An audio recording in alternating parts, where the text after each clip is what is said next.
Hai, jumpa lagi. Hari ini aku mau perawatan yang kedua kali di LH. Jadi kalau kemarin aku udah nyobain yang Insta Radiant IPL buat whitening, hari ini aku mau nyoba facial. Karena akhir-akhir ini tuh kulit wajahku agak berjerawat, terutama di dagu ini. Jadi mungkin ada penumpukan di wajah karena debu, kurang bersihin dan lain-lain. Kita coba ya.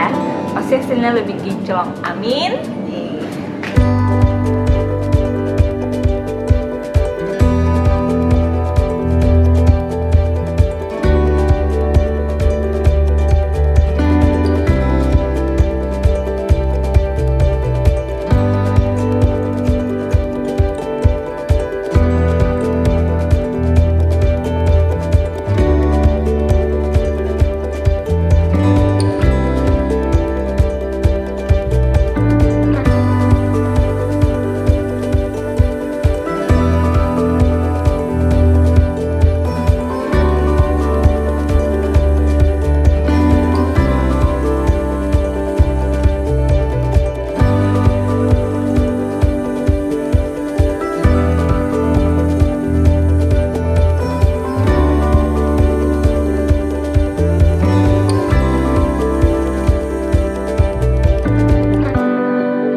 buat masker setelah treatment di pakai seminggu setelah.